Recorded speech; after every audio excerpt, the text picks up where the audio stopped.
connect with like-minded AHK users in our private chat, helping each other out and sparking ideas that make scripting way more fun. Score 3 hours of weekly Zoom magic, 2 on Friday, 1 on Saturday, with live lessons, pro tips, and one-on-one fixes to supercharge your skills. All right. Let's see if anybody else has any other questions. Yes, I have one question. Yeah. When you are starting a new script, then you can have the first lines say requires which version, and etc. How can I change it? When you say how can you change it, like are you How saying can the I line? change what's coming there? What's coming? What's starting? What is? So Dash. What is available? You're saying what's available? Yes. You can use it follows. dash. The new file template? Yeah, dash will tell you. Okay. I will try that. Then I have another one. Let me clarify something there. Okay. Because there is a good question because there are certain rules that you can follow there. I'm going to share my screen real quick. Let me know if you can see it. Yes. Okay. So if you put the requires directive, and if you're in VS Code with the module, the extension, it will automatically do this for you. It will start with AutoHotkey. So this right here with AutoHotkey 2.1, it will be allowing you to select which modules are required. Yep. AutoHotkey will be the default module, all right? Okay. So when you say requires AutoHotkey and the version, you're referring to the default module for AutoHotkey. Right now, it behaves as this is the AutoHotkey executable. That's one thing. Second of all, after the module name, you can add several versions. The versions can be preceded by some sort of comparison, less than, greater than or equals to, less than or equals to, and so on. The extension automatically allows you to autocomplete those. If you hit tab, it would go to the next step. And now you can say, well, 2.1, 2.2, 2.3. That is totally up to you. Whatever your requirement is, I want AutoHotkey 2.0, you would put 2.0. And what Connie was referring to is, oh, what if I want to allow beta versions? Then you put a dash right there. If you don't have the dash, the beta versions are not allowed. Sorry, that's not what I meant. Oh, okay. So what were you meaning then? Because you mentioned a dash. If you go to the AutoHotkey dash. Oh, so you're talking about this guy. Sorry, here. Yes, you can define the template, and that works even.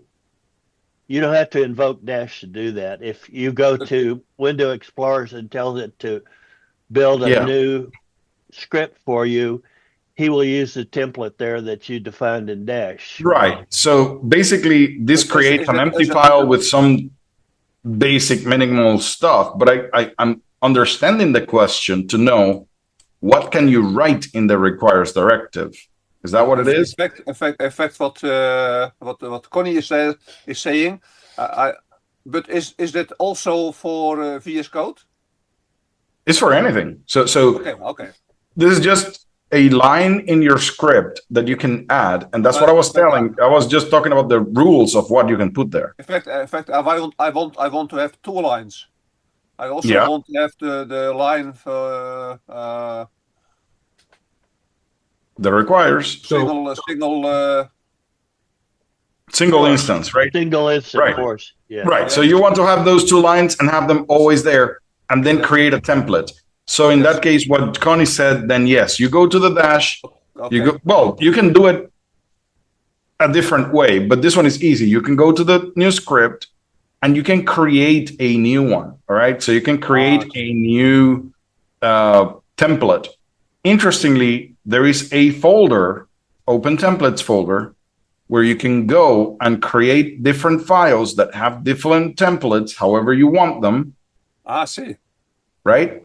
And when Okay. you add a file in there, now they show up in this list. And now you can click on basic template, create, and that will create a new file with the basic template that you have. But Okay. in VS Code, Isaias, if you're over in the Yes. Explorer or you hit here a new file, is it going to Yes. trigger that? No, this one doesn't trigger that, but you can also set it up in the extension settings. If I remember right, he added some settings for that. So it tells you what the template would be, and it would load it from that template, if I remember right. In Irfan, we should consider adding that to ASM of like triggering because there's a direct command that'll pull up that window, right, that says what your templates are. Well, it is a folder. You just use the run command to kind of like open that folder, but yeah.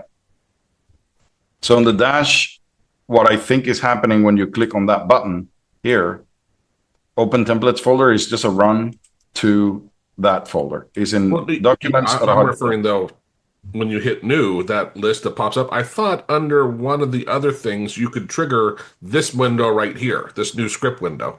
Oh, you're saying jump straight into that? Yeah, very likely, because in there, if you go to the AutoHotkey UX, so yeah, exactly, to see program files AutoHotkey UX folder, there has to be one of them of UI dash editor launcher new script. This is the one.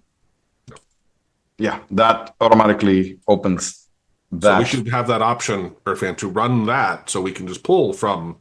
Yeah, you can pull from the ones that are already created. That's right. Or you could modify the new script in ASM so that the user could have more than the two options that you're currently providing. But that's complicated. Well, I like this, Connie, because then if you're using VS Code or something else, like if you're using other tools, it's elsewhere too, right? It's consistent across the tools. Yes, exactly. And it is always in the same spot. You don't have to worry about it. And if you installed AutoHotkey V2 and later, Okay. you can always go to AutoHotkey UX and launch this thing. And if you want to add new templates or modify them, you go to the AutoHotkey on the documents AutoHotkey templates folder and add them there. Yeah, I linked to it in Zoom, but we did a video. I didn't know that was a thing. Like that was what, 5 months ago, maybe. It came up in the hero call, and we extracted it because it was like, wow, that's really cool. Right. I personally, I don't know about you guys. I don't need more than one template. Like I just need one, but I do have my standard I want to be able to control, right? Like yeah, it's true. I don't have multiple templates, but I can see how you can use that. Like for example, if I create a script, the template might be different than when I create a library. So that might be a thing. That could be. And if you are a person who works for multiple clients and for different clients, you have different templates. I understand how that could be a thing. But to your point, I only have one, and go ahead. Sorry. I guess technically also you could argue, oh, hey, I'm going to be doing API calls. I might have an include to JSON already there and an include to yes, else, exactly. right? That you have a bunch of includes that you already use very often for this type of project. Yeah. And as a tangent, I was just going to mention that recently I'm starting to think there is one. You remember that in V1 we had a lot of defaults that we were setting, right? Yeah. Right. Now we don't have all of so many, right? Except for one. I'm starting to realize I need one. Is the file encoding one. So what happens is, let me share my screen real quick here. If we, when you start off, if you use file read and you want to read file path, on the options, you usually put the UTF-8 encoding there. Same for file append. If you're file appending test file.txt, then you have to put, I want it to be UTF-8. in the case that you want that, right? And 99% of the time, that's what you want. It's really rare, unless you're dealing with languages like Chinese, any Asian languages and Arabic languages. You might not want UTF-8 because that's not enough to hold all of it. It does hold a lot of them, right? But you probably want 16 and other things, multi-encoding and stuff. But if you don't want to keep doing that, actually the other one affected by this would be the file open that returns an object, right? So file.txt, writing mode, and then UTF-8. You find yourself having to do this very often. I do, right?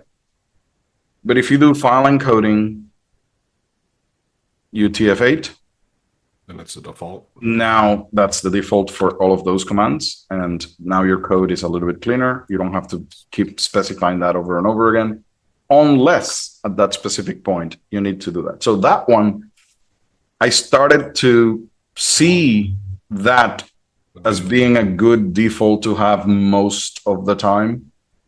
So now that we were on that topic, I was just remembering that, like, And by the way, someone was commenting that they're still using V1, and they're like, "Yeah, I'm not switching." I'm like, that the file append of those two, like, to me, when you look at that in V1 and you have a variable at times, I'm like, I always hate I can't program in V1 now. Like, I'm so spoiled. It's so much easier in V2 to be very clear and you know what you're doing, right? Like, right. it's wild. That and the error level variable, just because of those two things. Isaias, members get unlimited access to 466 plus hours of video lessons packed with AHK insights to binge learn whenever inspiration hits. Get insider savings, 25% off courses, scripts, and done-for-you AHK jobs, making premium tools affordable and accessible.